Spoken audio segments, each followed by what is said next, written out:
Muito bem, minha gente, são 9 horas e 23 minutos, chegou a hora da gente entender tudo a respeito ao entorno dessa notícia que viralizou aqui no Brasil sobre taxação de PIX, o que eu já adianto que é uma notícia falsa, mas quem vai explicar e quem vai trazer todos os detalhes para a gente é uma grande oportunidade e eu já agradeço a nossa audiência por participar dessa entrevista também.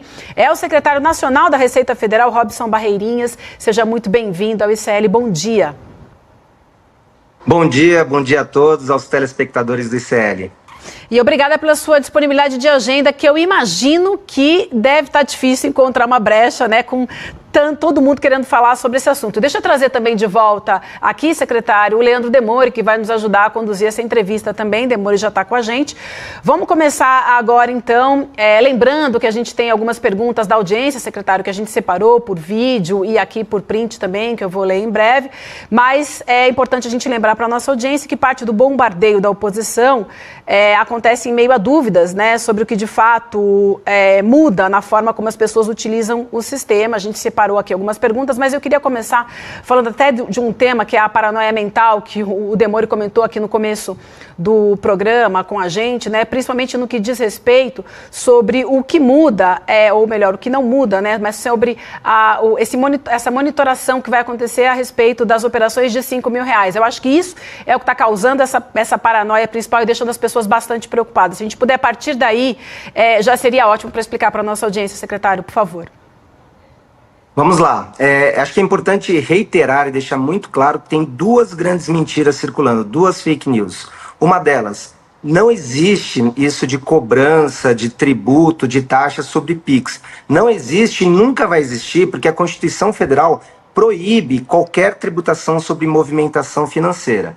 Essa primeira mentira já está gerando golpes. As pessoas estão se aproveitando dessa mentira para enganar a população, enviando boletos em nome da Receita Federal, cobrando supostamente essa tal da taxa do PIX. Isso é mentira, é um golpe. Então a gente tem que tomar muito cuidado com essa fake news, porque ela está gerando dano real pro teu telespectador. Quando um político famoso, alguém famoso vai na rede social e diz, olha, a Receita vai mandar uma cobrança para você, ele está endossando esse golpista, esse criminoso que está dando golpe na população.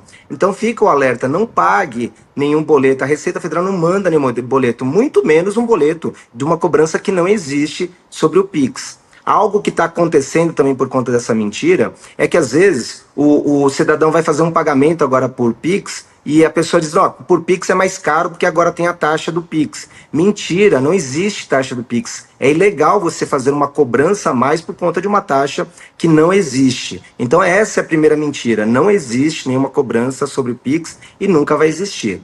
A segunda mentira é que a Receita Federal teria criado alguma declaração nova, uma obrigação nova. Isso não existe. O contribuinte, o teu telespectador, nunca precisou fazer declaração e não vai precisar fazer.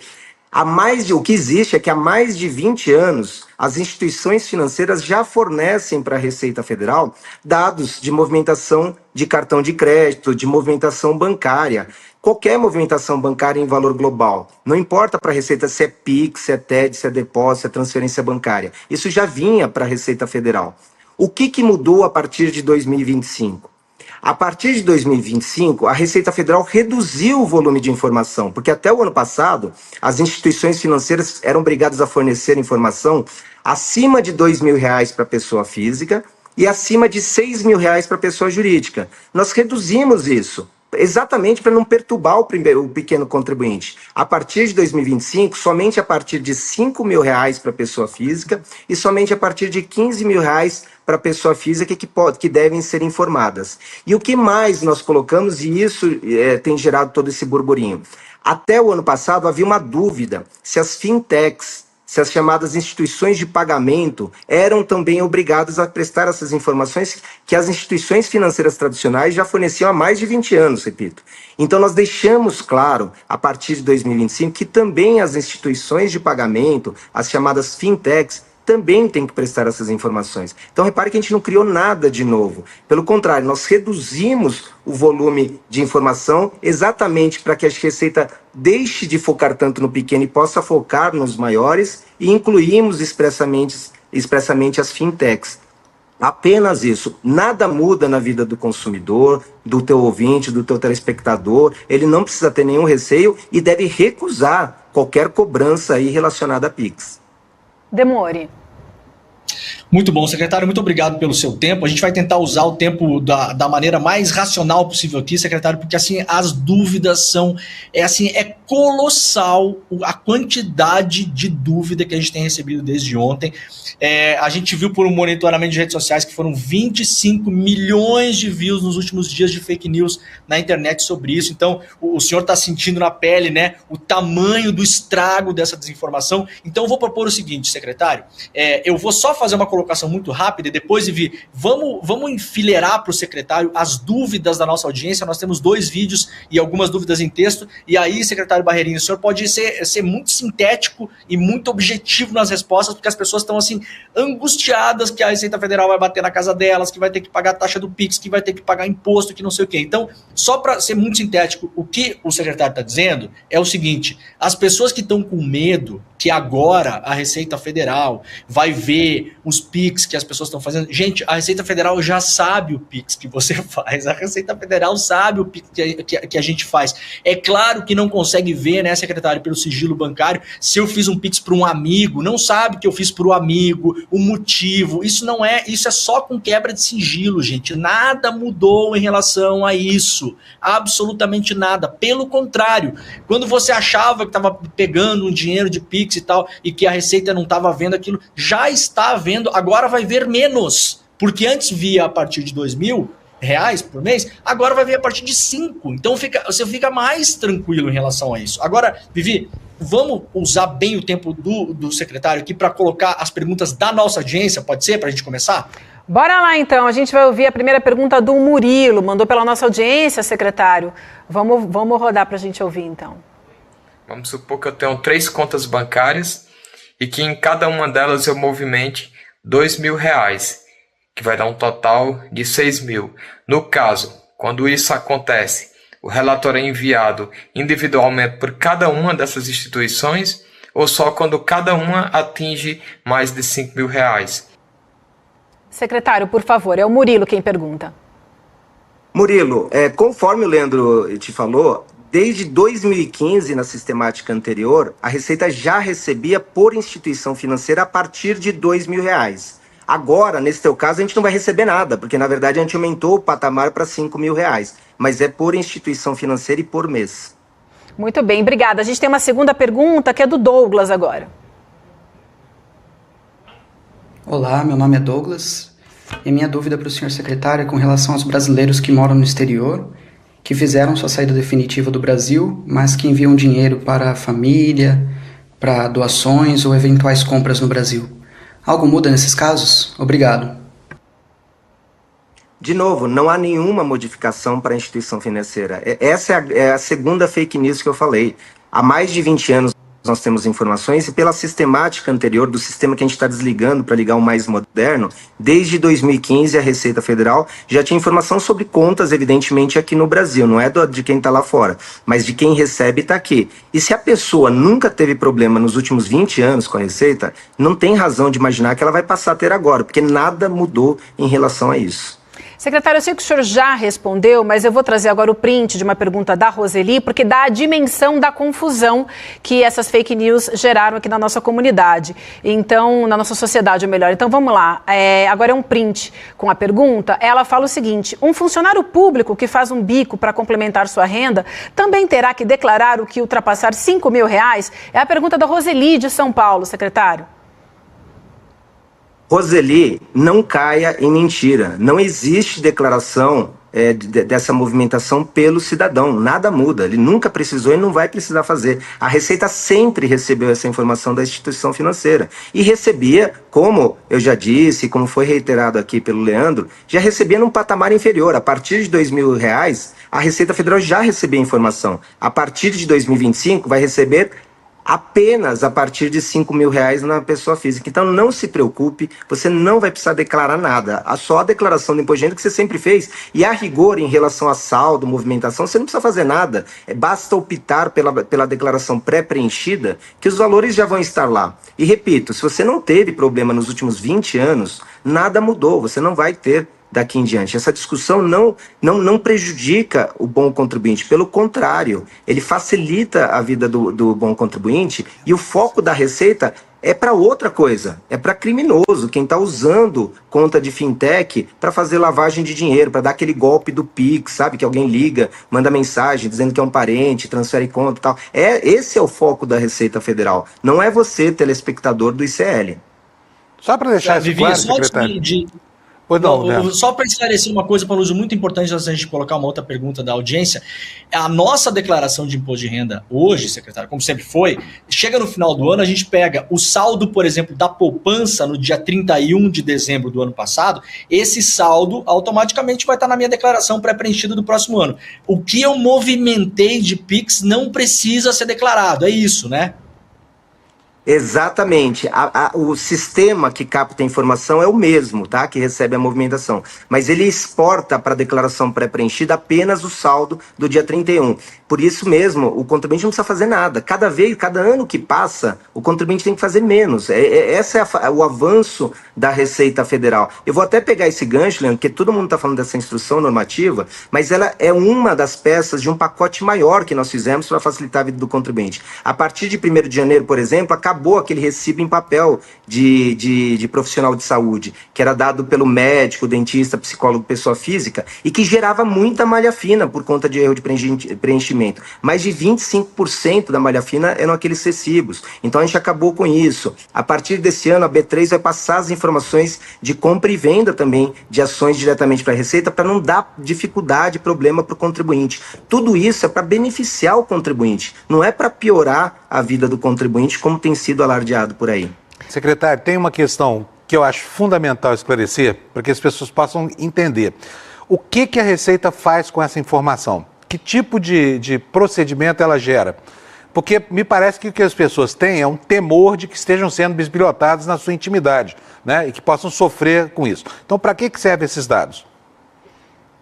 Vamos lá, a Receita Federal, ela tem uma base muito grande de dados, não é só de movimentação financeira. A gente tem os dados dos dependentes, das fontes pagadoras, dados fornecidos por cartórios, dados fornecidos por uma série de fontes que alimentam a gestão de risco da Receita Federal, para que ela possa focar a sua energia em quem realmente precisa ser fiscalizado. Essa pergunta é importante porque muita gente está em dúvida do cartão de crédito, né?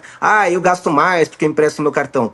Nada mudou para o cartão de crédito. Desde 2003, há mais de 20 anos, a Receita Federal recebe informação de movimentação de cartão de crédito. E eu tenho dito para quem me pergunta, procura alguém, vê se você encontra algum brasileiro que nos últimos 20 anos foi intimado para explicar gasto em cartão de crédito. Isso é muito, muito raro. Por quê? Porque a Receita não usa só os dados da movimentação do cartão de crédito, só os dados da movimentação bancária para fiscalizar alguém. Ela cruza todas as informações que ela tem para chegar diretamente em quem realmente precisa ser fiscalizado. E o foco, repito, não é no pequeno contribuinte, no pequeno empresário, não é esse o foco da Receita Federal. Não seria produtivo a Receita Federal fiscalizar esses contribuintes. Então nada mudou em relação a essa gestão de risco. Repito, essas informações da movimentação, elas são cruzadas com outras tantas informações para que a gente possa focar em quem realmente precisa ser fiscalizado.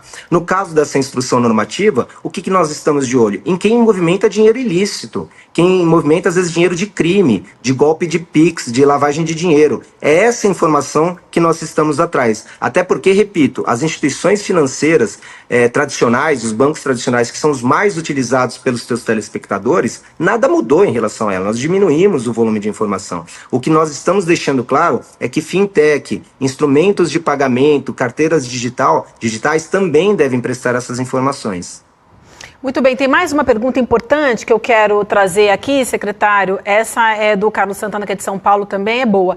Ele fala assim: trabalho registrado em uma empresa CLT, mas recebo parte do salário por fora, como premiação ou bonificação. Minha movimentação financeira ultrapassa os 5 mil. Serei pego na malha fina? Qual é a recomendação nesse caso?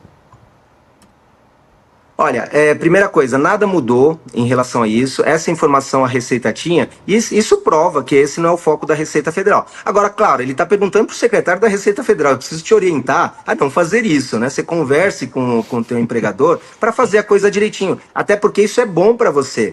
Contribua corretamente para a Previdência para você estar adequadamente coberto em um caso de um infortúnio. Mas isso não tem nada a ver com essa declaração das instituições financeiras. O enfoque da Receita Federal não é nesse tipo de situação, e se fosse, você já teria caído antes na Receita Federal, porque nada mudou em relação a você. Pelo contrário, a Receita Federal aumentou o patamar de corte para focar nos maiores contribuintes. Mas claro, eu devo lhe dizer que você deve procurar sempre se regularizar para evitar qualquer dor de cabeça. Em relação, a esse contribuinte menor, o papel da Receita Federal é orientar, até porque nesse caso dos menores contribuintes, a evasão muitas vezes causa mais problemas para ele do que para a própria Receita Federal. Um exemplo clássico disso é o pequeno lá, o microempresário que não se formaliza e acaba não tendo a Seguridade Social, a cobertura da Seguridade Social. É muito ruim para ele, é melhor que você se regularize. Mas, repito, isso não tem nada a ver com essa instrução normativa que nós publicamos, não tem nada a ver com essas fake news que estão circulando aí pelas redes sociais. Secretário, só aproveitando esse gancho do senhor também, para explicar para as pessoas, porque o Flávio Bolsonaro, eles personificaram o problema, falaram da manicure, do sujeito que vende balinha no sinal. Essa gente que está completamente na condição de agente informal da economia, fica sujeito a algum tipo de fiscalização especial por conta dessa informação que vai chegar à Receita? Que, aliás, já chega a Receita ou não? Imagina, porque não tem nem sentido a Receita Federal querer cobrar tributo dessas pessoas. A Receita Federal tem que estar orientando esses contribuintes a se formalizarem para eles serem protegidos, para eles serem segurados. Eu vou te dar um exemplo, um MEI.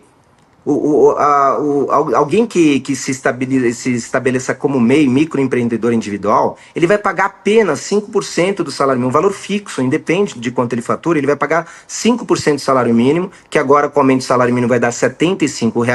Se ele for prestador de serviço, ele paga mais R$ 5 por mês, fixo. Se ele for do comércio, ele vai pagar R$ 1 por mês. Esse é o pagamento. Então, de R$ 80 por mês, ele ganha toda a Seguridade Social. Num caso de um acidente, ele é coberto pela Seguridade Social. No caso de algo mais grave, de uma aposentadoria por invalidez, ele passa a ser coberto. Então, isso não é receita para a Receita Federal, é um valor muito baixo. O papel da Receita aqui é muito mais de orientar o contribuinte para ele se formalizar e ficar protegido do que um trabalho de arrecadação. O trabalho de fiscalização repressiva não é voltado para esse contribuinte, é voltado para o maior que está aplaudindo esse debate. O criminoso adoraria isso aí que estão dizendo de acabar com a instrução normativa. Pensa comigo, se eu revogasse hoje a instrução normativa, porque tem gente dizendo, tem que revogar a instrução normativa. O que vai acontecer se eu revogar hoje? Eu vou prejudicar diretamente o pequeno contribuinte e vou dar um presentão para os criminosos. Por quê? Se eu revogar hoje a instrução normativa, vale a regra anterior. E a regra anterior era pior para o pequeno contribuinte, porque eu passo a receber acima de R$ 2.000 a informação de PIX, de TED, de transferência. Já existia isso antes. Repare, se eu revogar hoje a instrução normativa, aumenta a chance dessas pessoas caírem na malha fina. E se aumenta a chance dos pequenos entrarem na malha fina, cai a chance dos maiores entrarem na malha fina. É eles que ganhariam com a revogação. E quem mais ganharia com a revogação da instrução normativa? Quem se utiliza dessas formas de pagamento para cometer crime? Quem faz lavagem de dinheiro? Porque hoje eles utilizam essas instituições de pagamento que não eram monitoradas até o ano passado.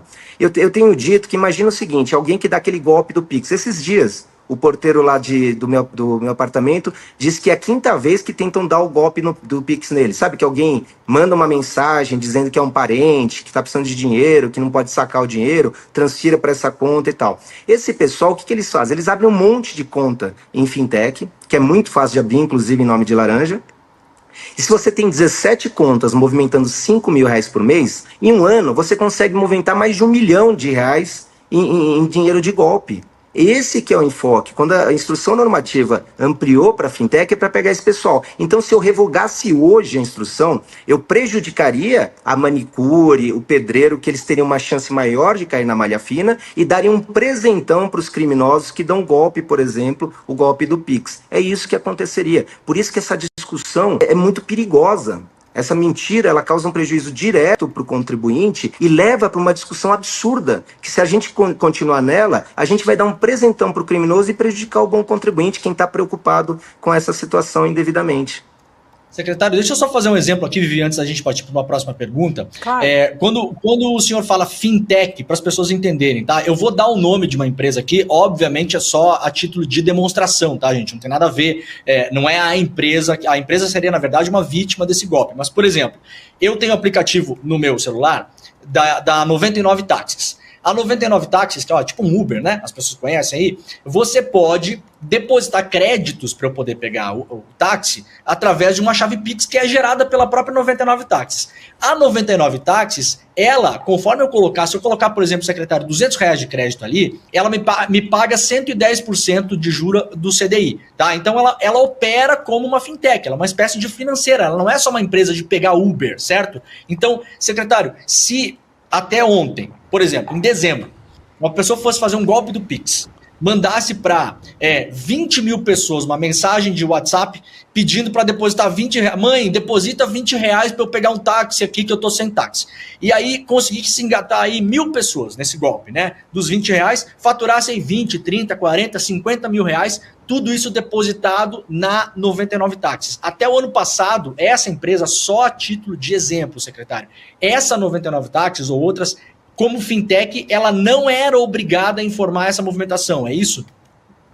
Maravilhoso exemplo, Leandro. Achei maravilhoso esse exemplo. Não vou falar dessa instituição, até porque algumas, mesmo não sendo obrigadas, já estavam fornecendo, tá? Então não sei se essa aí estava ou não estava. Mas, de fato, havia essa dúvida, exatamente nesse caso. Elas não são consideradas pelo Banco Central instituições financeiras. Elas são consideradas instituições de pagamento. Esse é o termo técnico, que é exatamente esse caso. É que estão também aquelas carteiras digitais que muitas vezes estão acopladas a portais de comércio eletrônico. Exatamente esse caso aí que você deu e outros parecidos com ele. Essas aí, havia essa dúvida e muitas entendiam que não eram obrigadas a prestar informação e passaram a ser essa informação. E por não prestarem informação, elas acabaram se tornando um caminho preferencial para quem quer dar golpe. Por isso que eu digo, se a gente retroceder agora, porque tinha criminoso que não sabia disso, agora todo criminoso já sabe que se revogar a instrução normativa, a gente abriu uma avenida para golpe. Vai ser um retrocesso monstruoso. Isso me preocupa bastante. A fake news que amedronta indevidamente o pequeno cidadão, o pequeno contribuinte, o pequeno empresário, e leva às vezes esse furor a forçarem decisões irracionais que prejudicam o pequeno contribuinte e fomentam esse tipo de golpe, como você bem exemplificou. Eu quero citar aqui um exemplo pessoal. Eu, semana retrasada, recebi uma sentença falsa de um processo que realmente existe, do velho da van, inclusive, contra mim. Essa sentença me condenava a 5 anos de prisão por desobediência de ordem judicial e impunha uma multa milionária. Aí me liga o golpista pelo WhatsApp pedindo para depositar exatamente numa instituição como essa, chamada Stone, numa fintech. E aí a dificuldade para localizar o banco, para entrar em contato, essa coisa toda, acaba fazendo com que a pessoa desista, inclusive porque a polícia não se interessa por esse tipo de comunicação, viu, secretário? Mas, exatamente, é o caminho preferido pelos bandidos para perpetrar pequenos crimes e, imagino, grandes também, né? É exatamente isso, né? Mas é o exemplo que o Leandro deu. Ele não abre uma conta, ele não manda para uma pessoa, ele manda para muita gente. Por isso que quando as pessoas mas 5.000 é muito baixo. É muito baixo para uma pessoa honesta, porque a gente acaba medindo as coisas pelo nosso padrão moral de honestidade, que graças a Deus, na maior parte dos casos, é um padrão mais alto. Mas tem muita gente mal intencionada que usa esse mesmo instrumento moderno e, de novo, vale esse disclaimer, não é nada contra as fintechs, elas também, como bem disse o Leandro, são vítimas disso. Mas eles acabavam pegando essa brecha, essas pessoas mal intencionadas, para dar esse tipo de golpe, um crime praticamente sem castigo. Então nós estamos avançando para coibir isso, para coibir criminoso, movimentação de dinheiro ilícito, dinheiro de crime, dinheiro de golpe do Pix que faz vítimas entre todos nós, entre os nossos familiares. Nós temos que ter essa clareza para não cair nesse tipo de mentira que leva a esse tipo de comportamento ou tipo de manifestação que só prejudica a justiça fiscal, a justiça social. Muito bem, secretário, eu quero voltar aqui para as perguntas da nossa audiência. Eu sei que o senhor já falou de cartão de crédito, mas acho que é bom a gente trazer novamente esse tema com a pergunta da Janaína Carmezin, que é do Amapá. Então, ela fala o seguinte: no último mês, recebi mais de 5 mil via Pix, pois costumo emprestar meu cartão de crédito para os meus parentes realizarem compras. Como eles me reembolsaram por meio de transferência, minha conta acaba recebendo várias transações em Pix para que eu possa pagar as faturas. Esse valor não corresponde a uma renda minha, apenas ao pagamento dessas compras. Diante disso, preciso me preocupar com alguma prestação de contas ou obrigação fiscal em relação a essas transações? Pergunta da Janaína. Olha, como eu disse, essa movimentação de cartão de crédito já é de conhecimento da Receita Federal há mais de 20 anos. Desde 2003 nós recebemos. Movimentação em instituição financeira no formato atual desde 2015. Então, se ela não teve problema nos últimos anos, não há por que imaginar que vai ter. E eu repito, isso acontece não é porque a Receita Federal não está acompanhando, é porque ela não precisa contatar a sua telespectadora para saber o que está acontecendo. A Receita Federal consegue cruzar as informações por outras fontes. E isso não está sendo pego na gestão de risco, porque não é o enfoque da Receita Federal. O enfoque da Receita Federal, como eu disse, é outro. É para contribuintes maiores. É claro que eu não estou dizendo com isso que as pessoas podem fazer qualquer irregularidade. A gestão de risco da Receita Federal ela é sofisticada o suficiente para não pegar esse tipo de situação que não é ilícita e focar, permitir que o esforço da Receita Federal foque naqueles casos em que apresenta-se sim uma inconsistência. Então a tua telespectadora, se até hoje não teve problema, ela não tem por que se preocupar daqui para frente, porque, repito, o que mudou para a instituição tradicional de pagamento é que nós reduzimos, na verdade, o volume de informação prestada. Muito bem. Até porque, secretário, só emendando aqui, Vivi, depois a gente vai com a audiência de novo, duas coisas importantes. A Receita não tem nem braço, né, secretário, para ficar indo atrás do Pix de 5 mil, de 7 mil, de 2 mil, né? Há vários sistemas que estão plugados entre si, que eles vão muito depurando, né, secretário? Teve uma movimentação atípica, a pessoa nunca movimentou 7 mil reais no Pix, mas esse mês movimentou. Mas aí, conversando com outros sistemas, o próprio sistema ele depura isso e como se falasse, né, para a Receita Federal: olha, não precisa nem olhar para isso, porque a gente vai olhar para os maiores criminosos e lavadores de dinheiro, né? Isso é uma questão importante. Agora, só para deixar bem claro, muita gente nos perguntou qual é o critério para ter sido essa barreira de 5 mil reais para pessoa física e 15 mil reais para pessoa jurídica, porque muita gente falou, mas se é para pegar os grandes fraudadores, por que o monitoramento não é a partir de 25 mil, ou de 30 mil, ou 40 mil? Qual que é a ciência que vocês chegaram para calibrar esses valores? Como se chegou nesse valor de 5 e no valor de 15 mil para pessoa jurídica? Esse valor é indicado pela própria... Isso que você descreveu antes é a gestão de risco da Receita Federal. É um sistema muito, mas muito sofisticado, que cruza muita informação, viagem internacional, informação prestada por outros países. Se você ler a instrução normativa aí que está sendo alvo dessas fake news, ela cita um país, ela cita acordo internacional. Tem país que quer saber o que o cidadão dele tem aqui no Brasil. Todos os países fazem esse monitoramento, a gente cruza tudo isso para centrar esforço, como você diz. A gente não tem como fiscalizar todo mundo. Eu preciso fiscalizar aquela pessoa que tem mais indícios de inconsistência e com um valor maior em relação a isso. Então é isso, o sistema ele é todo construído desse jeito. E nós percebemos que o valor anterior era muito baixo. 2 mil reais era irrelevante, a gente aumentou para 5. Parece baixo, mas lembre-se, criminoso não tem uma conta só. Tem dezenas de contas. E quando você multiplica isso, você tem movimentações de milhões de reais que poderiam ficar abaixo do radar da Receita Federal se a gente deixar um patamar muito baixo. Então isso também entra na nossa gestão de risco. Quantas contas essa pessoa tem? Às vezes são laranjas, a gente tenta cruzar informações para identificar também laranjas.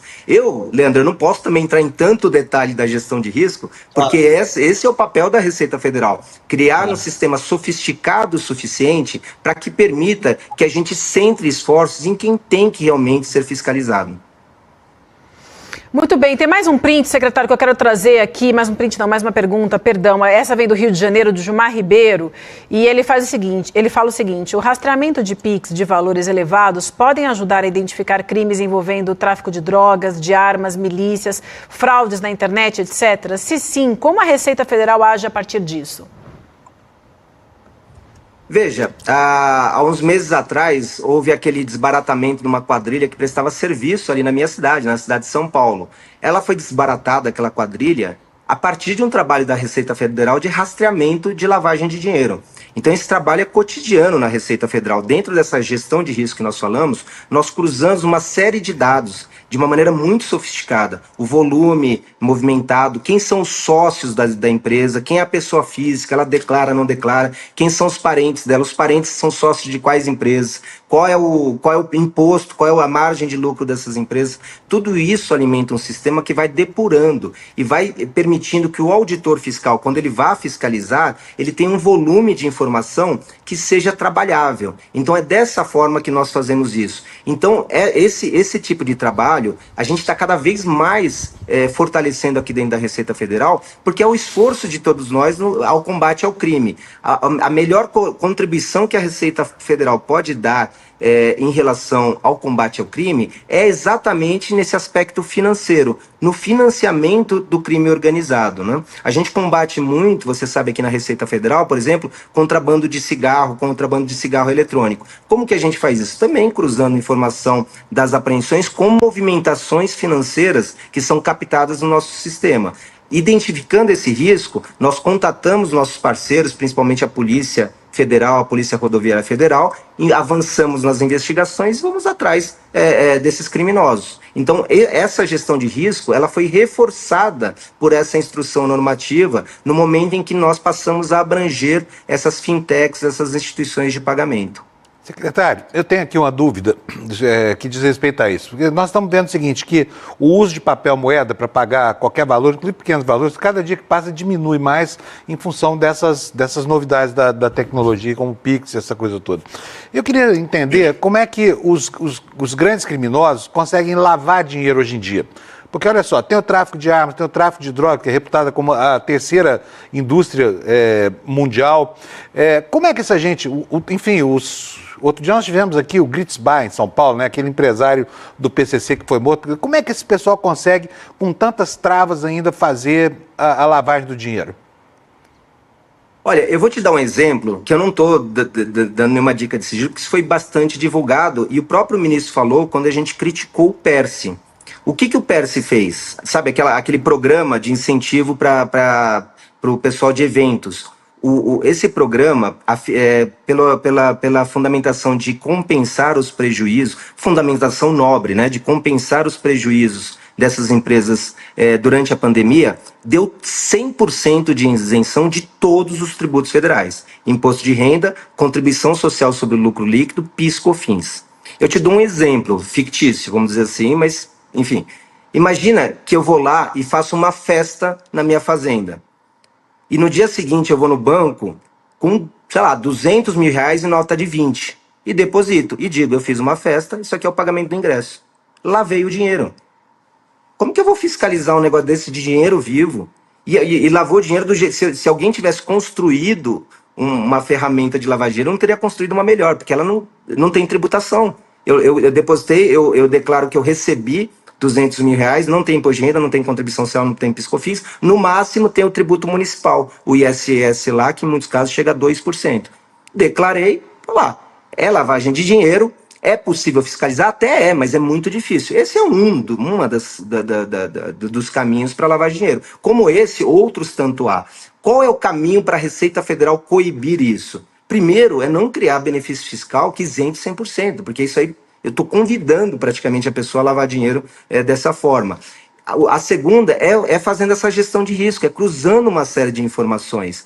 Será que eu consigo verificar o comportamento dessa empresa ao longo do tempo? É comum que ela faça esse tipo de evento, por exemplo? Dando um exemplo de um dos setores ali. Então, cruzando uma série de informações, nós tentamos coibir esse tipo de comportamento. De novo, esse é o enfoque da Receita Federal, porque me parece que é o caminho mais direto e mais eficaz para combater o crime organizado. É esgotar a fonte de financiamento do crime organizado.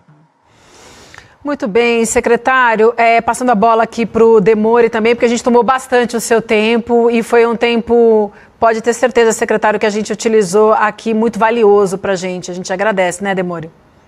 A secretária Barreirinhas, não, só gostaria de agradecer em nome do CL, estava todo mundo muito ansioso por essa conversa aqui, conversa excelente, muito clara, comunicação, um show, uma aula de comunicação, a gente gostaria de ter feito isso ainda, olha, se fizesse na semana passada, secretária, espalhasse esses cortes pela internet, acho que metade das fake news iam morrer no nascedouro, então só agradecer publicamente todo o pessoal do CL que estava muito ansioso pela entrevista, uma informação que até me é sentimental. O meu sogro falecido, de saudosa memória, era secretário de carreira da Receita Federal, então tenho o maior respeito pelo pessoal da Receita Federal, pelos servidores, sei do trabalho sério que vocês realizam, né? A Receita Federal não está aí para sacanear ninguém, pelo contrário, vem se aprimorando, vem se organizando para não importunar o cidadão, para facilitar a vida das pessoas e realmente pegar os grandes sonegadores. Então, parabéns pelo trabalho, muito obrigado pelos esclarecimentos e a gente conta com o senhor secretário por umas próximas entrevistas, se a gente precisar também, para esclarecer a população aqui no ICL e a nossa comunidade. Muito obrigado.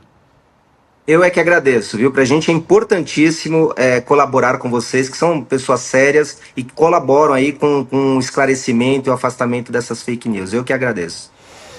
Secretário, obrigada demais. Então, até uma nova oportunidade e boa sorte. Obrigada. Tchau, tchau. Para todos nós. Para todos nós. Estamos precisando mesmo.